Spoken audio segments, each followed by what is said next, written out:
提着瓶，泪旋开出外望，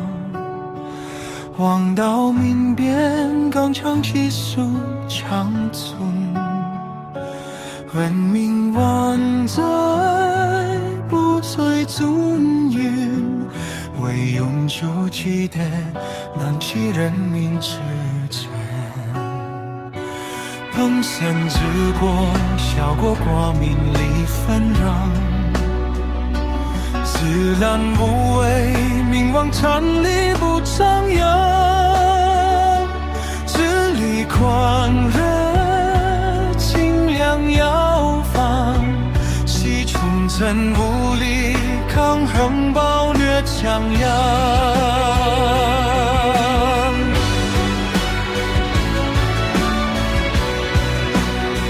因果轮回，归结保证入户，神王转轮，般若国法双护，小家内王，坛城积满，一轮皇城献歌华阴心外附，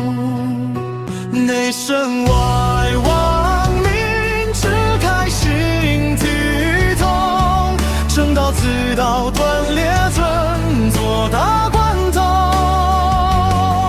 你生命说民族律是启蒙，自由人生法与世界大同。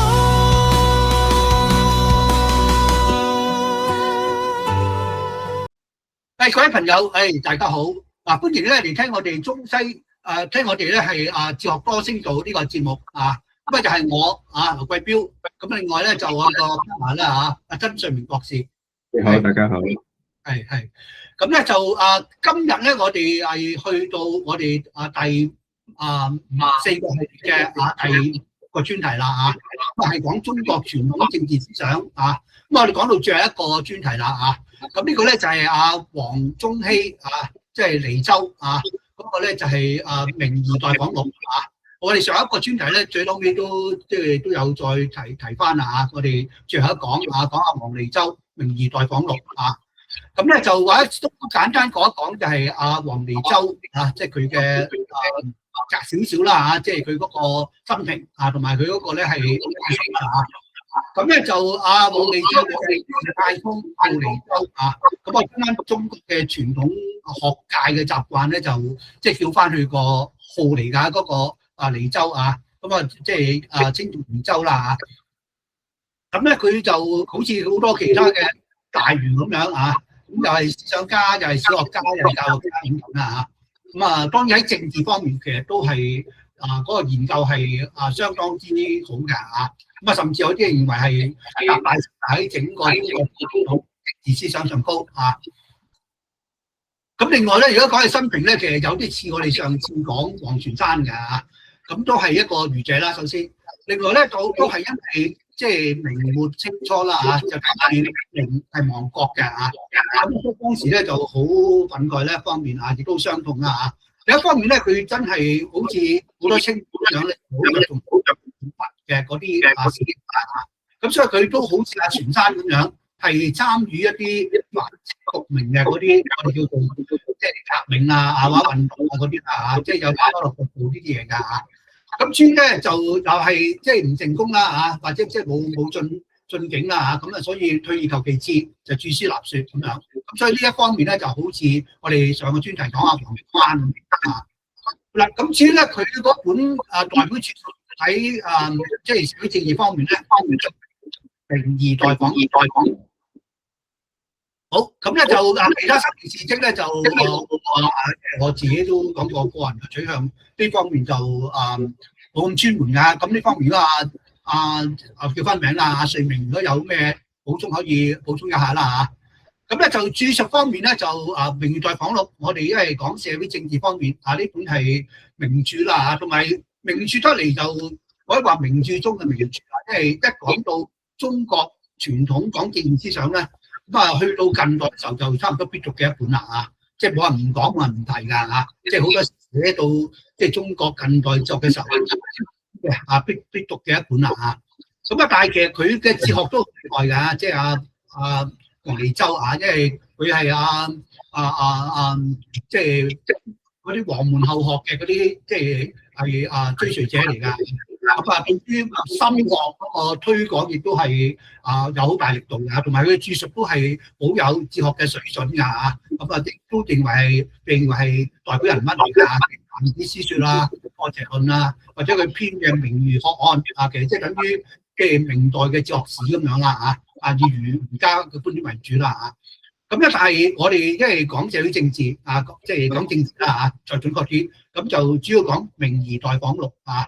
咁或者個書名都簡單講幾句啦嚇，即係咩叫明夷，咩叫待訪咁樣啊？唔使講啦嚇，即係記錄嘅意思咁樣啊。咁咧就明夷其實係光明嘅嗰個掛名嚟㗎嚇。咁象徵光明受到損害啊。咁即係啲賢者係處於一啲好晦暗嘅地方咁樣啊。咁即係其實講出嗰個即係局勢啦嚇，即係都好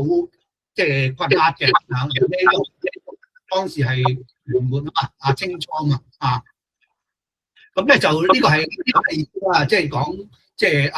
黑暗咧已經係降臨咗啦嚇。咁在黎明咁樣，大概呢個意思啦嚇。所以待訪係接住呢個意思講㗎嚇。待訪嘅意思咧就係好似以前啲朝代末年嘅嗰啲遺臣咁樣啊，譬如嗰個國家即係去亡國啦咁樣啊。咁咧就有啲遺臣啦，所謂已經即係不為世所用咁樣啊。咁即係退而求其次，著書立說等等咁樣啊。咁至於待訪咧，即係一般了解就係希望有君主去採納去拜訪佢，採納佢嘅觀點啦咁。咁但係當然作為一個明末嘅遺臣咧，即係你可以理解其實係主要意思就都唔等於就即係真係當時另一個朝代嘅君主啦，譬如清嗰個樂侵啊嘛咁所以咧話即使將來都可以即係話如果有人覺得我呢本著述有用嘅咁有採我因為啦咁樣明夷待訪錄係呢個意思咁樣啊。咁至於呢一本書咧，即係嗰個內容咧，呢一度我就分到佢幾組嚟講如果就係咁咧，呢個冇乜所謂分法，因為唔同嘅書有唔同分法啦嚇。咁呢度我就分兩組啦，即係第一組就係我哋呢個專題講嘅4篇原神、原法同埋至上即係最重要關於中國傳統政治思想一個高峰叫文本思想咁咧就喺呢4篇裏邊咧係已經好集中咁樣咧去概述咗最重要嘅一啲原則咁呢個係我就即係定為第一組啦第二組咧就其他嘅篇章全部有21篇㗎咁頭嗰4篇最重要。另外嗰個即係嗰啲篇章咧就係將佢呢4篇講嘅嗰啲主要嘅原則咧，就喺具體嘅一啲社會政治制度方面咧，去提出一啲嘅具體嘅主張咁樣。大概係咁樣啦咁我即係紫色嘅字咧，我就唔諗住講㗎，因為我自己記錄低有啲書咧就可能用第二啲嘅分編排咁樣分類咁樣，咁冇乜所謂啦OK， 好，咁或者呢度停一停啦，咁睇下上面有冇問題意見或者補充。第一樣咧就係頭先貴妃都講啦，即係黃宗羲嗰個背景啦，係咪？即係同顧炎武同埋王夫之係咪即係3個大儒咁樣係咪？咁就都係喺明末清初嘅時代咧。咁呢個都幾有趣嘅，就係即係中國嗰個政治思想咧喺呢個時候咧，好似特別多爆發啊！即係多後世即係讀呢個政治哲學中國政治哲學都好多來自呢個時代啦嚇。咁你同呢個時代背景有咩特殊性咧嚇？即係貴妃你覺得？我諗通常都係去到一啲即係改變好緊要嘅時候咧，就要刺激到人嘅嗰個思考嘅嚟睇睇咁當然即係有啲人如果佢係聰明嘅即係有智慧嘅，咁佢可能都自己突然間有啲諗法啦咁但係如果喺亂世咁樣突然間改變好大嘅一個世代咧，咁好多人就會即係喺思想上有比較大嘅一啲刺激咁我諗即係點解喺明末清初出咗呢啲大儒，所以起碼最重要3個啦即係除咗我哋講呢2個之外，咁仲有一個我哋冇講嘅顧廷琍即係顧炎武。咁即係佢有啲講法都出名㗎，即係國家興亡，匹夫有責，譬如呢啲咁樣咁或者另外寫對聯風聲雨聲書聲，聲聲入耳國事家事天下事，事事關心咁樣都係出名嘅。不過就即係好即係好多嘢，其實黃梨洲都講過，同埋講得比較更加好。咁我就唔講啦。所以頭先瑞明問嗰個咧，就係共通嘅地方都係一個即係比較時代改變得好急劇咯。嗱，再加上就係一個文化嗰個即係形成嗰個好深嘅感受即係一文化先進國俾啲文化後進國去侵略同埋去顛覆咗咁樣咁呢個就嗰個刺激就好犀利㗎，即係明白咁多大師就呢個係時代背景應該有相當大嘅關係。係，不過係我同意你講嘅，不過就我自己又睇多咗一個層次，就係我哋上次有講王夫之啦，係嘛？今次都睇黃梨洲啦。咁我自己有個好深嘅感覺，就係雖然佢哋係喺明末清初嘅時候或者係處於喺外族管治嗰個環境好多壓抑，但係嗰啲時間我又覺得佢哋逼佢哋去諗一個成個中國文化嗰個整體嗰個評鑑即係佢講唔係淨係講話哇清政權點，一來可能講唔到啦但係佢係諗成個中國政治制度咁多年嗰個弊端或者係嗰個欠缺嘅地方係咪？上次黃夫之就希望有個整全嘅一個管治者啦，係嘛？即係佢嘅決斷思考其實係背負住或者係可以依靠住歷史嗰個資源啦今次黃梨洲我自己睇到就係話，其實佢係反思成咁多代皇帝，其實佢哋嗰個缺陷喺邊度即係成個政治制度。咁我自己覺得都係好難得嘅嘢，即係話喺個當時咁黑暗嘅嗰個年代，佢係會有一個好闊一個比較超然啲嘅思考咯，係嘛？即係唔係話即係限制喺嗰個好特定嗰個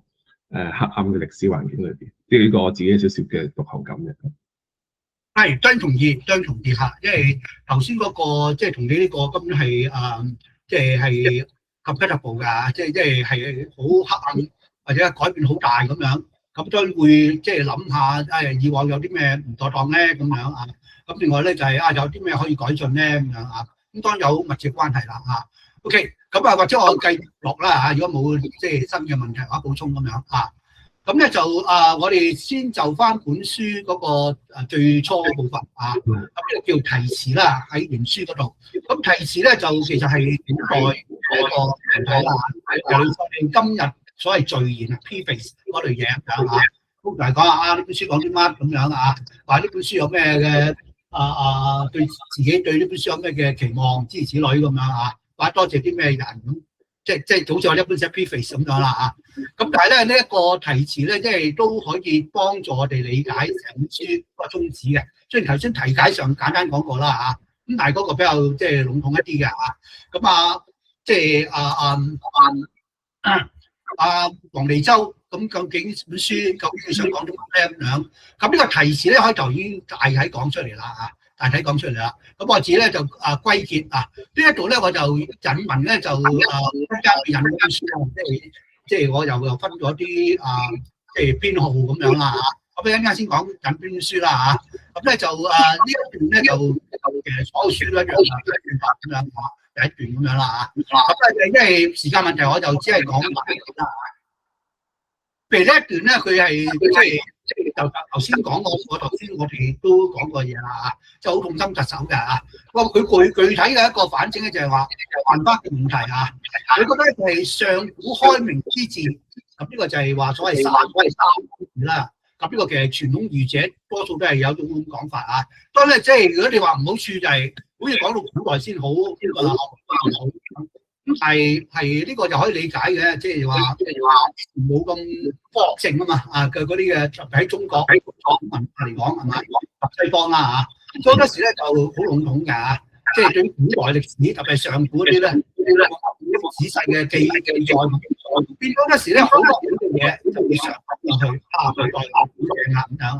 咁所以所謂上古開明之治三代嗰啲咁樣啊，咩禹湯文武啊嗰啲咁樣啊，嗰啲通常都會有啲咁嘅講法咁樣。但係咧，即係我哋一般而家學界點解當係指緊一啲理想嘅嗰個情況啦嚇。咁特別就如果講社會政治嘅時候咧，就係好嘅社會政治嘅情況係點咧咁樣。咁呢個咧講三代其實就唔覺得真實歷史，甚至可以進一步講係啲係即係話好嘅社會政治嘅情況應該係點咧？係呢個情況咁咁呢個意思啦。咁呢個時候咧都講一治一亂嘅。咁呢個可能咧，即係整個中國歷史都係無可避免係出現咁嘅局面啦即係太平盛世，跟住咧就有動亂係好聽啲叫革命啦但係唔好聽就係叛亂咁樣咁跟住改朝換代。咁成個中國歷史咧，其實就係上古至到喺黃宗羲嘅年代，甚至即係一路都仲係有君主政治嘅年代都係咁㗎啦一治一亂咁樣。咁但係佢哋都覺得已經係比較好嘅咯喎，即係起碼有治先啦咁樣咁但係咧，跟住阿黎周就話咧，即係去到即係之後啦，就通常係有治冇亂，或者治多亂少啦嘅意思唔係即係話完全冇太平盛世，不過咧好似好短暫咁樣。咁呢一個咧就係佢即係痛心疾首提出嘅個疑問就係點解佢咁咧咁樣即係上古話理想嘅情況係好嘅。咁但係現實上唔係喎好多時都唔好咁樣，點解會咁咧咁樣咁呢個就如果頭先睡眠嗰個就係我哋有咩問題咧有咩唔妥當咧咁樣，大概佢係啦當然咧佢唔係只係提問啦，寫一本書今日要解答呢個問題即係點解佢係咁咧？咁嘅原因造成咧咁樣，咁佢嘗試咧喺呢一本著述《明夷待訪錄》裏邊咧去做一個探討咁樣咁呢個即係第一點啦。第二點其實就係我哋頭先亦都講過啦，就係本書嗰個即係書名啦明夷就係呢個周易嘅嗰個卦啦即係年代咁上下啦待訪即係話咧，我哋即係政治上不得志退而求其次，注師納說咁樣，希望咧得到賢君去拜訪做海容佢嘅觀點咁。當然頭先講過咧，就係外族統治咧黎周一定係唔會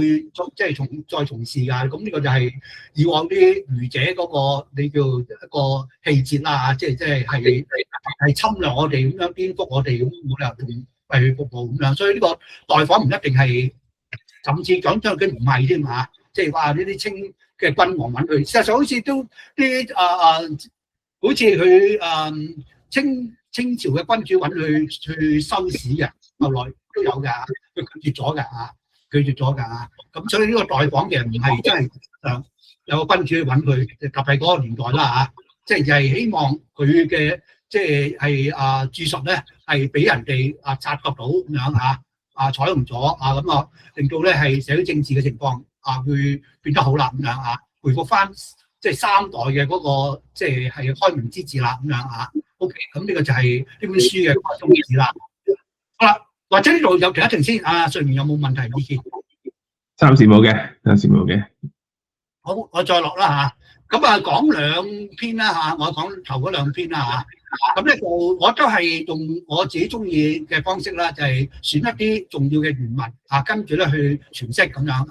咁我就選咗三段啦，我嘅點樣叫冇所謂即係第一篇我哋讀頭嗰四篇，咁我講兩篇咁1.1，咁我用呢個編號咧嘅意思就話係第一篇，咁即係元君篇啦嘅第一段，或者叫第一章啦因為篇之後到章咁呢個冇乜所謂1.1呢個意思。咁我嗰個版本就用我哋係呢一個專題用嘅注述啦咁就劉河先生嘅注譯啦就係《明夷待訪錄》注譯簡評呢本書咁樣咁係但係編碼就係我自己㗎OK， 咁1.1，咁我講一講呢一個篇章佢主要嘅內容係講乜嘢啦咁黎周咧主要講出咧就係良好嘅君主，即係統治者啦當時君主政治咧就除咗君主之外冇第二個統治者所以統治者真係君主啦咁咧就講君主嘅呢啲質素係點樣，當然係從道德格反省嗰個講啦嚇，嗰個質素唔係話佢叻唔叻嗰啲啊，係道德方面啊，點樣一個好嘅君主咧咁樣啊，咁係做一啲嘅反思啦嚇，即係有啲咩質素咁樣。咁另外咧講出3類有政治才德嘅人參與統治嗰個情況啊，即係佢講一啲係君主嘅，一啲又唔係君主咁樣，都講一講啊，因為佢覺得係佢哋其實都有政治嘅呢個好嘅質素㗎嚇。咁但係即係有啲唔同嘅做法咁樣啊，咁呢個就係另一方面啦嚇。好，咁啊跟住咧就呢2方面逐一再加以解説啦嚇。第一方面咧就係咩叫做好嘅君主咧咁樣啊，咁多呢家一個道德反省啦嚇，即係唔係話做嘢叻啊嗰啲咁樣啊，或者係好似蒙古帝國咁樣啊打到去西方咁樣，即係儒者都一定唔會咁樣去評價一個君主啊，或者論述一個君主好壞啦嚇。一定係從道德嘅角度㗎，咁咧就一個好嘅君主咧，最重要就係佢係出於公心啊，唔係出於私利㗎嚇。嗱呢度要留意咧，就係佢唔係否定私利嚇，因為都喺我哋個係嗰度啊，儒家全唔否定講個人利益嘅嚇，或者即係叫個人啲，所以唔係禁欲主義嚟㗎嚇。啊不過就要覺得咧，就係要合乎道德反省之下，先至咧滿足自己個人嘅利益咁樣啊，即係所以呢一度講嘅即係一個好嘅君主佢可以有私利冇所謂嘅，要合乎道德嘅反省嘅。咁呢度咧佢用到公私兩個 term 去講即係為咗係公有公心就唔係純粹為個人嘅私利嘅。當然如果有私利都可以，但係唔會違背公心。公心咧當然就係將儒家特別孔孟啦講嘅人心或者四端之心咧，係應用到去社會政治方面即係話係為咗道德嘅唔係為咗個人利益嘅咁樣咁樣咧就係一個好嘅君主啦係，所以都係一個你可以叫做義利之別不過嗰個就唔係一個禁欲主義式嘅講利益嗰個利益都要合乎道德反省係呢個意思，唔係否定講利益咁樣OK， 咁係呢個就係第一方面啦第二方面咧就係其實可以有3點添即係我哋講3，唔係講跟住講第2點。第2點就係喺頭先講第1點嘅時候咧，都已經帶咗一啲出嚟嘅咁或者我做一啲我個人嘅一啲係進一步嘅補充説明啦因為頭先講嗰個咧唔係為私而係為公咁樣咁一般個理解就係一個公心啦即係我哋道德本身。正如喺家國天下嗰度咁樣，所以一種公心，唔係為私利咁樣咁但係咧，如果睇翻尼周喺呢一個即係章節嗰個原文咧譬如我都 call 出嚟即係緊要我都 call 出嚟攞讀咁樣有仁者出，不以一己之利為利，使天下受其利；不以一己之害為害，使天下息其害咁呢個點樣咩叫有公心？而唔係為私利咧咁樣咁呢一度咧，我就會覺得咧，即係我之前喺呢個系列，或者甚至有之前再嘅系列都有提過㗎即係點解我對功利主義我就唔係一般好簡單就去排斥佢咧咁樣即係因為連個人嘅利益都唔需要排斥啦，何況你講大眾利益咁樣咁我都講過咧，就係大眾利益雖然同道德咧唔係同一樣嘢，咁但係接近嘅所以我喺即係我同瑞明作嘅呢個作多星度講好幾次咧，或者喺第啲 top 都有啦咁佢有一個親和性嘅，我自己個用詞咁所以咧呢一句説話好明顯就係，即係你覺得你講公心係講大眾利益嘅，你講大眾利益，因為咩好嘅君主咧，就唔係個人私利，就係為天下達成嘅嗰個即係共同嘅利益嘅咁樣所以禍害都係咧要避免即係天下嘅百姓有禍害嘅。咁所以睇到咧，公心之法咧，你好難離開咗現實嘅嗰個所謂利益嘅。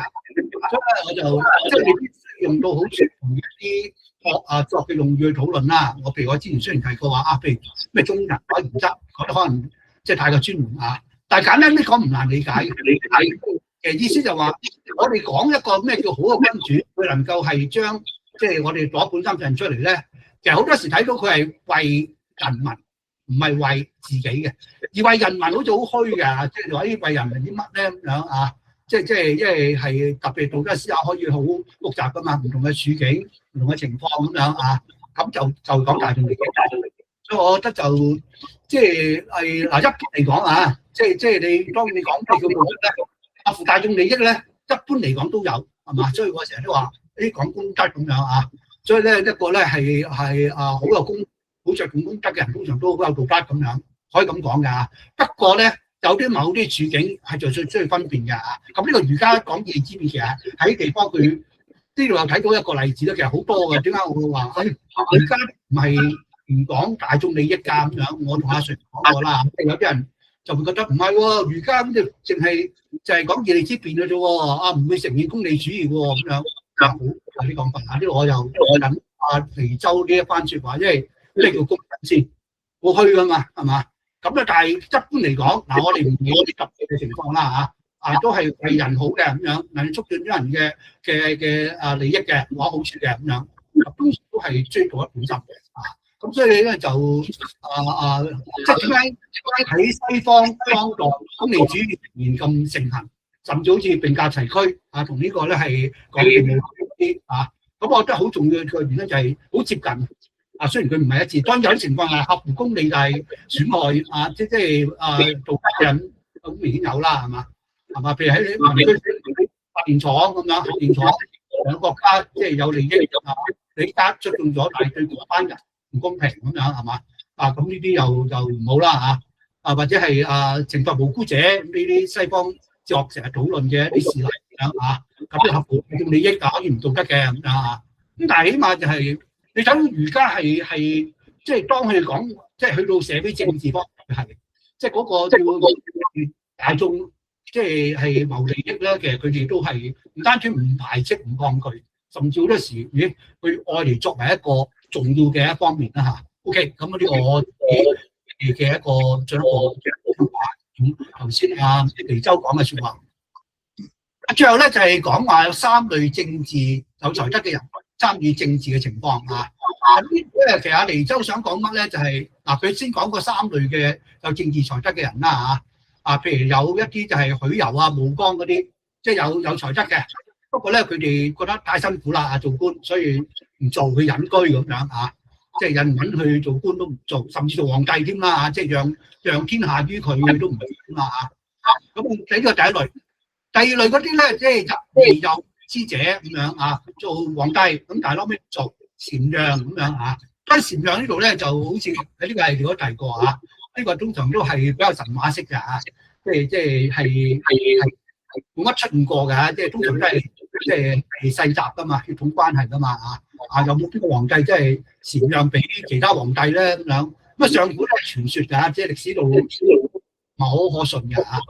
即係後來嗰啲更加啦，咩黃袍加身嗰啲係假嘢多啦嚇，冇乜真嘢啊，冇乜歷史上見到有真嘢啊，都係假嘢咁樣嚇。咁但係即係睇到第二類人就係做即係雖然做皇帝都好，但係咁渣佢都做啊。第二類，第3類咧就下面嗰種成世都做嘅，做到死咁樣嚇。咁呢個第3類啦，其實佢最初都唔肯做㗎。咁有呢幾類人咧，即係瀛洲想講嘅咧，就係頭先講嘅嗰種，即係做好有皇帝嘅質素咧，其實非常罕有。你想講出歷史即係嗰個要求好高，因為咧揾即係呢一啲所謂明君或者聖君出嚟好困難。咁另外啲人都唔想做，好多都係嘛，一係就唔做，一係咧即係做咁上下又讓位啦嚇。咁即係冇辦法，好似夏禹咁樣，可能枕住有啲原因一路做落去咁樣。咁你睇到就係即係嗰個困難咁樣。咁呢個咧就我自己覺得可以帶遠少少咧。喺呢個係你都講過咧，就係呢個就係人治方面嘅問題啦，係嘛？人治嘅方面問題啦。因為人治嘅話咧，就變咗你係即係好嘅人才係少數噶嘛，通常係。咁嗰啲中等或者差嘅就多數。都係㗎啦，所以咧即係揾個咁嘅聖君明君就難嘅咁樣。咁呢個同頭先講一治一亂都有關係㗎嘛。而家通常咧即係中國歷史都係㗎啦，即係我諗瑞明都好熟啦，即係你自己亦都好即係覺得好重要啦。講歷史同一個現實社會政治嘅情況啊。咁中國嘅歷史成日都睇到啦，每一個朝代都係即係由治到亂咁樣啊。因為點解開頭會治咧？就係通常啲有才有德嘅嗰啲君主係建立一個朝代咁樣啊。咁當然佢哋叻啦，所以開頭都好成嘅咁樣。好啦，跟住開始得㗎啦，通常不過得咁上下，有啲比較叻嘅就中興啦，叫做係嘛，乜中興咁樣即係嗰啲係叻嘅君主。但係通常中興都係即係一兩個階段嘅啫，通常好多時候都係差嘅咁樣，即係頭先講嘅。技術性反彈啊嘛，我哋講股市技術性反彈即係嗰啲唔係基本因素冇改變個潮流係向下。而家勁嘅人係少數嘛，頭先講到哇，即係你唔為自己嘅，為天下嘅咁樣係嘛？咁啊極少數啦咁樣啊，仲要加埋有財喎，唔單止有德喎，即係你有德冇財都做唔到咁樣係嘛？咁啊，所以好困難咁樣。咁但係我連住呢度咧，就喺黃利洲嘅年代，因為佢都冇咩人治法治嗰個區分嘛。但係我哋今日可以即係補充呢一個去解讀啦嚇。OK， 呢個1.1。好啦，1.2咧就係話即係嗰個所謂治理得好個標準喺邊度啊？咁呢個就係最核心嘅啦，可以話就係唔單止咧篇啊，甚至成本書最核心嘅嚇。咁就係其實講民主文本政治嗰個模式嘅。咁呢個就係良好統治嘅標準嚟。按照講以民為本啊，咁呢個其實好明顯就承繼孟子嘅講法啊，民為貴，社稷次之，君為輕啊。咁所以咧，即係原來儒家用嘅係民貴嘅，孟子用民貴嘅。不過後來有啲人咧用咗即係尚書嗰個句説話啦，民為邦本，本固邦力啊，呢個叫民本思想。咁但係冇乜分別嘅，即係以民為貴同以民為本冇乜分別㗎啊。咁而黃利洲即係喺呢一篇甚至成本書最重要就係即係捍衞住呢一個即係傳統中國政治所講嘅最理想嘅政治模式就係以民為本啊。咁咧就用利洲嘅講法，因為重要啦，我都間住嗰兩句説話啦嚇。君好壞即統治嘅標準啊，好嘅就係天下為主，君為客啊。壞嘅就係君為主，天下為客啊！咁呢就係仲孟子嘅意思啊嘛民為貴，社稷次之，君為輕。咁啊，如果以君同民係最廣泛嘅嗰兩端啦，統治者同被統治者啦咁即係話以被統治者為根本嘅，咁呢一種就係好嘅統治啊。但係以統治者為根本嘅，呢個就係壞嘅統治係嘛？即係簡單啲嘅就係咁意思啊。OK。咁咧就所以一個中國傳統嘅政治思想咧，咁我哋就話係以民為本嘅或者孟子講法叫以民為貴嘅咁你就好壞嘅標準即係你睇下用邊一個好啦，咁至於所謂好嘅標準咧，呢一度咧我自己又有一啲個人嘅一啲你可以話補充或者引申發揮啦咁咧就我哋即係一般啲人講有兩樣嘢嘅。即係一般嘅講法，成日都好多時講唔精確，甚至講錯㗎即係唔係咁準㗎，但係唔知成日講錯㗎譬如我都喺呢個系列有提過咧，就話即係中國傳統咧就係講人治嘅，sorry 講德治嘅，呢個係壞㗎講法治先係好嘅咁樣。咁但係我覺得即係唔係咁準確因為即係某個以下你講法治都係以德為根本嘅法啊嘛，係嘛？否則變咗法制咁樣，係污大咯，就唔係污惡科咁樣咁所以咧呢一個咧即係即係好重要嘅一啲係咪符合道德嘅嗰種即係反省啦呢個係非常重要㗎。所以嗰個道德嗰個標準咁呢個就係講文本嗰個好重要嘅一個基礎嚟㗎咁咧就如果係咁嘅時候咧，即係好壞咧，就係呢一個作為一個標準可以理解㗎，因為咁先講到好壞㗎嘛，係嘛？或者我哋叫做合理嘅好壞啦如果就係話個國勢強唔強嗰啲個好壞變咗唔係我哋覺得合唔合理啦即係有可能世俗嘅標準咁樣咁咧就所以呢一種嘅政治模式咧，即係頭先講話，如果你講成係一種你就咁叫做德治咧有問題嘅。即係你講法治講民主都係講道德噶嘛，係嘛？咁但係人治同法治去比較就比較準確一啲啦我哋個問題喺講人治嗰度，落喺呢度，唔係講法治嗰度我哋最大嘅問題喺呢一度即係話咧，我哋係好着重有一個人去管治嘅咁樣，而嗰個人咧就最重要就係佢頭先講啲道德質素嗰啲咁當然呢一啲講法咧，就喺今天咧睇到係有個限制嘅問題啦。呢個亦都係利洲嗰個限制啦雖然佢喺傳統可能應該比較差唔多最好嗰個啦咁樣，咁但係今天去睇當有一個問題咧，就係太過依賴即係嗰個管治者嘅嗰個素質咁但係就頭先解釋過啦，可以包本啊，或者用傳統講法就係人權政舉、人亡政息，有啲問題啊。所以最重要係人治同法治，就唔係德治同法治咁樣啊。因為嚴格嚟講，頭先講法治都有道德作為基礎意思咁樣啊。咁啊，另外咧就係所謂君主政治咧，可能都要講得準確啲啦。我哋好籠統講，哇，傳統中國係一種君主政治，就唔係近現代西方係一種民主政治咁樣。咁呢個比較籠統嘅，都即係唔係話錯啊，就係講得唔準確，比較籠統啊。因為咧，即係你就算講君主都可以好多唔同嘅一啲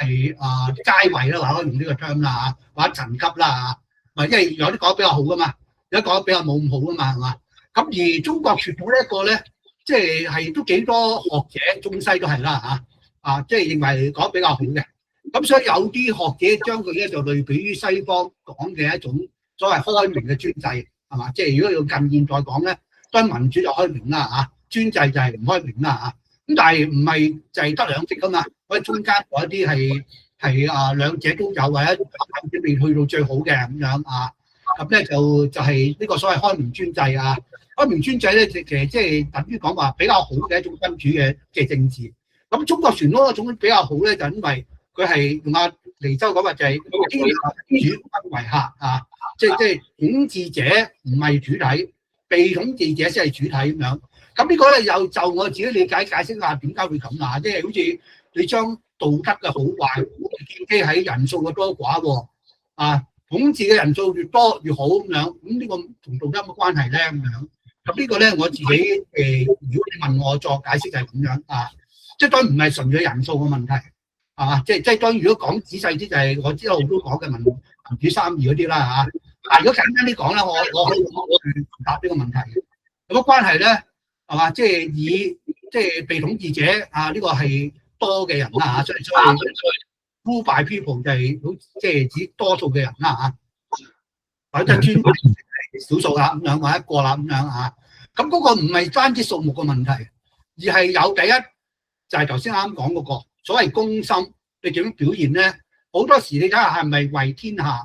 百姓係嘛？即係用傳統嘅講法啊。咁呢個此其一啦嚇。第二咧，亦都即係我都有講過㗎，我記得呢個系列啊，即係比較接近翻普遍性呢個概念，唔係，因為當我哋講話一樣嘢係合乎道德嘅，其實即係合乎理性反省啦嚇。合乎理性反省嘅嘢，唔係話一個人、兩個人或者一啲人認同㗎嘛，係所有有理性嘅人都認同嘅。所以理論上咧，越係接近多數人嘅諗法，咁呢個越係符合道德嘅反省，係嘛？咁呢個比較少人講㗎嚇。咁但係我覺得就係都解釋到點解民主政治係比較即係合乎道德嘅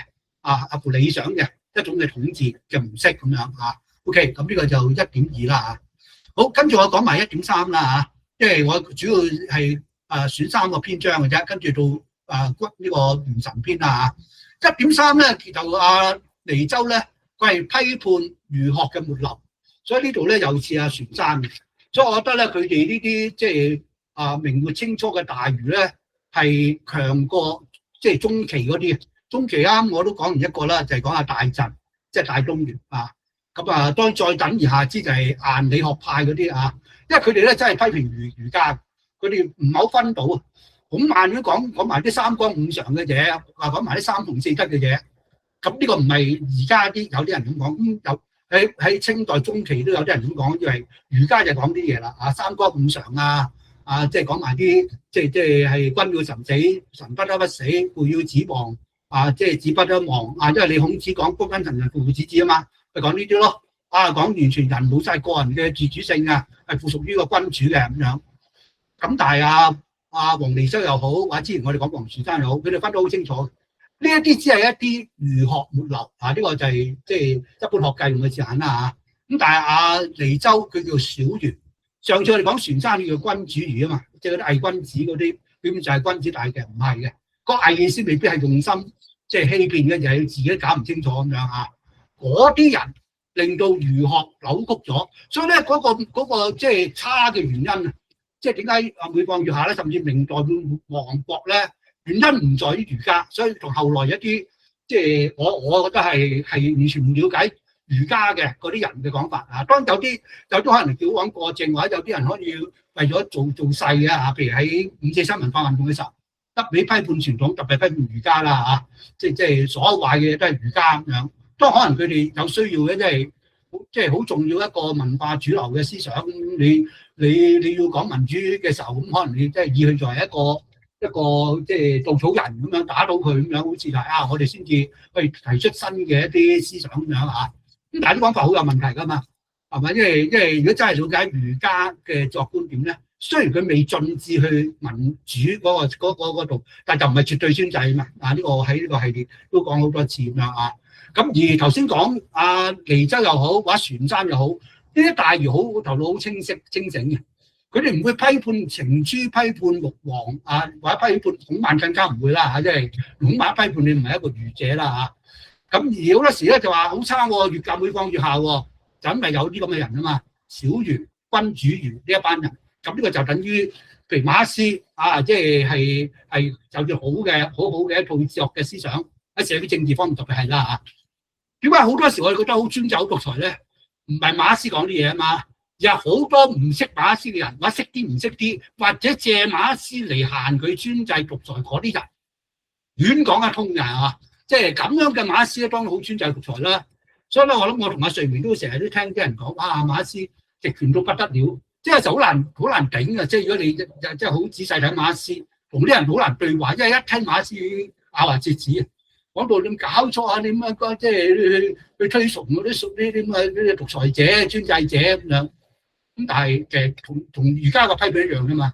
一講儒家就諗起話封建啊，諗起咧就係君尊神卑啊嗰啲咁樣啊，嗰啲好難同你對話嘅，因為即係你好似都冇乜睇過啲儒家嘅經，或者睇啲唔睇啲咁樣啊。咁冇得對話嘅啊。咁嗱，我又呢個扯少少，即係我都同阿成講呢啲人啦嚇，即係甚至好仔細同佢解釋都係好堅持嘅。儒家就係封建啦，你講講乜啫？我講好多嘢，佢都話儒家就係封建。我唔知點解佢聽唔入耳啊？咁即係如果仲第啲佢識嘅，可能會聽入耳喎。好似頭先講，佢哋有讀馬克思，覺得馬克思好嘅，因為好多人一講馬克思有嗰獨裁嗰專制咧，就咁就有啲人濫用咗啊嘛，佢篡改咗、扭曲咗啊嘛。咁現實有啲政權都係又用呢種意思嘅馬克思。咁你咪覺得差咯？講馬克思覺得好差咯。咁但係問題，我哋應該即係頭腦清醒啲啊嘛。唔係馬克思嘅問題，就係嗰啲扭曲咗馬克思嘅人嘅問題啊嘛。咁而家阿黃瀛洲呢度都係佢批判，其實批判呢啲所謂小儒啊，呢個佢嘅用語啊，其實等於我哋講咩腐儒、鄉儒、儒學流嗰啲人啊，即係就唔係王陽明啊、朱子嗰啲真係大儒啊，當然更加唔係孔孟啦嚇。咁話嗰班人係點咧咁樣啊？即係嗰班人而家令到，即係因為佢所以亡國唔係因為儒家亡國，係因為啲腐儒、鄉儒、儒學流亡國。大概佢哋都係公允嘅，我覺得要講係公允嘅。儒家令到即係明代亡國啊，或者中國文化滅亡，唔係啊，係嗰班扭曲嘅人啊。咁佢講嗰啲班小儒有咩特點咧？嗰班人咧就係完全唔理解即係儒家講嘅嗰種。即係文本思想完全唔明白嘅，而係強調翻咧，仲係即係非儒家嘅嗰啲，譬如我哋呢個係講嘅法家啲啦。哇，君主就好崇高嘅嚇，人都要依附於君主嘅，咁先個國家會好嘅咁樣。其實係講君本，唔係講文本。如果用文本作為一個基本嘅 terms 嘅時候咧，嗰啲叫君本，唔叫文本咁樣啊。咁啊，儒家講嘅君本，你唔係儒家啦。咁但係嗰班人開口埋口咩講仁義道德嗰啲噶嘛？即係孔雀成人、萬雀取義嗰一大堆嗰啲嘢。係嗰啲人扭曲咗之後，令到每況愈下嘅政治嘅嗰種即係實際嘅統治。咁呢度瀛洲就頭腦清醒㗎，講點解譴責嗰啲人，唔係譴責正宗儒家本身咁樣啊？譬如你包括啲咩咧？包括咧就係完全走失咗。即係孟子佢哋講文本或者文貴思想嗰個重心，譬如頭先話以文為本，變咗以君為本，所以咧個神就一定要咧係主嘅咁樣啊。一就係君主差到邊一條路咧，唔能夠去反。呢個明顯違反孟子嘅講法啦，因為孟子係書讀夫説噶嘛，係嘛？即係嗰啲即係桀紂嗰啲嗰啲暴君咁樣。咁我哋係誅獨夫，我哋唔係諸君主啊嘛，係嘛？即係話孟子講好清楚。但係嗰班小儒都話唔係嘅，我哋要揾日啦咁樣。如果君主冇辦法啦，我哋無可奈何，我哋走去隱居啦，去避世啦咁樣講嘢嘅係嘛？咁唔忘咗鬼，即係你個明朝啊，即係嗰班人當道啊嘛係嘛？即係真正了解儒家嘅人又冇位置咁樣係嘛？係忙於呢一班人咁樣，即係大概黎州有呢個意思。或者呢度停一停即係講元軍篇呢一度，睇下上面有冇問題意見或補充。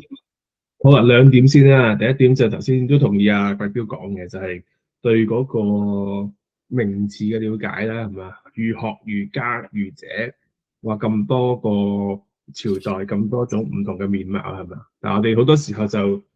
有時我都幾尷尬嘅，我哋都即係譬如教嗰啲咩中國文化要義咧，係嘛？即係好似好概括嗰啲咧，咁其實都幾難講嘅，因為你其實概括講就忽略咗歷史發展啊嘛，係嘛？即係唔同嘅朝代嘅儒家都有唔同嘅面貌，咁呢個我估都係嗰個了解同埋開放程度會影響我哋對嗰樣嘢嗰個印象啦，係嘛？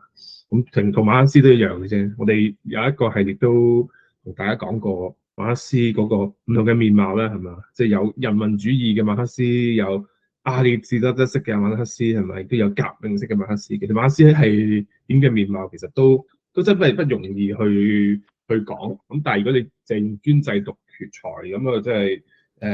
唔係太學術嘅係嘛？咁你話至於馬克思喺佢搞革命嘅時候，佢自己顯出嗰個面貌就另一件事啦，係嘛？咁但係佢好多面貌嘅，即係佢係一個好錫老婆嘅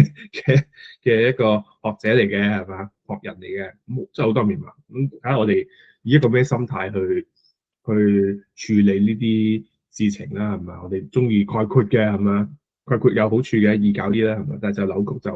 好多時候會出現嘅。咁呢個都係頭先阿貴標嗰個提醒啦，即係儒家。咁我自己坦白講，我對儒家嗰個認識或者嗰個感覺，真係會受到唔同嘅儒者影響嘅喎，係嘛？即係譬如你睇到黃泉山黃宗羲係咪呢種面貌，你又會覺得同情義情嗰啲又好唔同嘅，係咪？即係你要揾一個你覺得係真係代表到儒家，或者係你覺得儒家嗰個最美好嘅面貌，我哋用英文講係 the best version 係嘛？最好嘅 version 係邊隻咧，係嘛？咁呢個要細心同埋係要開放地去發掘咯，就唔係好快咁去概括嘅。呢個第一樣嘢啦。第二樣嘢就係頭先阿貴標都我哋都成日都討論呢樣嘢。不過我自己睇法啦，即係講功利主義嗰樣嘢。我覺得功利主義喺中國嘅 context 同喺西方倫理學嗰個 context 又唔係太同 ，OK？ 即係可能頭先貴標講嗰個，我同意嘅，即係話你做一個管治者或者係 politician 或者一個高位嘅人，你要考慮嗰個效果，即係嗰個後果。如果你不計後果，你就話我要保持我道德高地係嘛？咁其實呢啲管治者都唔係太好嘅，因為佢牽涉到好多人嘅 well-being、welfare，OK？或者睇個 consequence。不過呢樣嘢我就唔係好有意見咯，即係同貴標喺呢點上邊應該冇乜差異。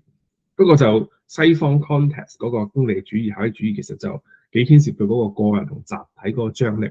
即係好多時候都係話我哋可唔可以為咗一個可以帶來好大效益嘅行為而犧牲少數人咧，或者犧牲一個人咧，係嘛 ？OK， 即係可唔可以屈一個人係無辜嘅？OK， 有罪令到個社會好太平咧，得唔得咧？係嘛？即係呢啲問題，咁個 context 有啲唔同，嗰個問題嗰個關注點都有啲唔同。OK， 咁所以就可能就同唔同嘅討論咯，可能係我自己頭先對貴標有兩個回應嘅，都可以唔使回應我住，繼續去進行都得。簡單兩句回應啦，即係第一句話。你都同意，即係儒家嗰個好多唔同面貌咁樣。咁啊，有時批評儒家，可能你都冇分邊一個咁樣。咁啊，最唔好就係隨意去概括咁，用某一個特別係唔好嘅面貌咁就批判佢咁樣或者批判得好嚴厲咁樣咁呢個我想補充就係話，其實儒家會比馬克思主義再複雜啲，因為馬克思主義都係當代嘅思想嘛，係嘛？即係唔係好多年嘅啫。咁但係儒家即係千年到而家喎，好多。變咗佢嗰個面貌更加即係再多好多啦咁樣，咁啊變咗如果你用一啲好差嘅咁樣，你隨時揾到啊！即係咁多年代咁，梗係揾到啲好差啦。佢概括咗儒家嘅時候，話儒家就冇嘢好嘅，所以嗰啲係一講儒家就係封建獨裁專制咁樣啊。咁我嗰啲就即係我就希望佢哋真係睇多啲原典啊，因為原典就冇得假嘅，呢個最大分別類啲二手嗰啲就可以講到即係亂吹一輪咁樣，咁但係原手原典最好嘅，即係佢真係咁講嘛，係嘛？OK， 呢個第一點啦。咁第二點咧就sorry， 頭先你講第二點係咩啊？功利主義、效益主義係。OK， 咁我頭先呢個又係即係真而家一句算下。咁咧呢個即係因為我記得即係上次講咧，就即係我講過，我都唔去到嗰啲好具體啲理論嘅討論啊，譬如嗰啲咩足球道德原則嗰啲啦嚇。我只不過咧想呢度再重申就係話，咦呢啲大儒都有涉及到類似嘅一啲討論咁樣啊，即係唔係淨係某啲儒者咁樣啊，即係葉適嗰啲叫做即係時工學派咁，你通常有啲咁嘅名。但其實唔係噶嘛，啲大儒都係會牽涉到呢啲公心同公利好似有啲接近性嘅咁樣啊。咁我提翻算啦，因為都要可能要討論都要另外開，譬如講道德哲學嘅課題啦嚇。我卻因愛非攻，空心中請求打通喜劇，發芽與發術是陽的國築成鋼鐵機器，兩者也有愛其中迷失人心，以偶有功利天機，一路為也共濟兮。永晝幾番將推下這把門，渠道之巔在破隙裏打動，法術是外上有人心，命一代方言正道未經相當，內生外王民自開心自痛，正道之道斷裂振作大貫通，民生民患民族歷史啟蒙，自由完全法治世界